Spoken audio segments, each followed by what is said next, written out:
આચરતા વધુ એક આરોપીની ધરપકડ કરતી વડોદરા શહેર એસઓજી।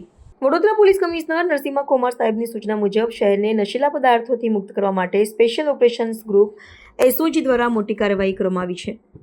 તાજેતરમાં એનડીપીએસ એક્ટ હેઠળ ગુનાઓમાં સંડોવાયેલા અને જામીન પર છૂટ્યા પછી પણ પોતાની ગેરકાયદેસર પ્રવૃત્તિઓ ચાલુ રાખનાર કુખ્યાત આરોપી કપિલ કનૈયાલાલ અગ્રવાલની ધરપકડ કરવામાં આવી છે। કપિલ અગ્રવાલ વિરુદ્ધ અગાઉ પણ ગાંજાના મોટા જથ્થા સાથે 2 ગુનાઓ નોંધાઈ ચૂક્યા છે। તેની આ ગેરકાયદેસર પ્રવૃત્તિને ડામવા માટે ગુજરાત રાજ્યના એનડીપીએસ સેલના આદેશથી પીટ એનડીપીએસ એક્ટ હેઠળ તેની ધરપકડ કરવામાં આવી છે।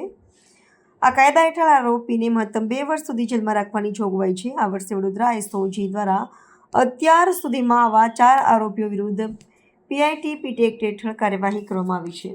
સનસની ક્રાઇમ ન્યૂઝ ને સબસ્ક્રાઇબ કરો અને બેલ આઇકન દબાવી તાજી અને સચોટ ક્રાઇમ સમાચાર સૌથી પહેલા મેળવો।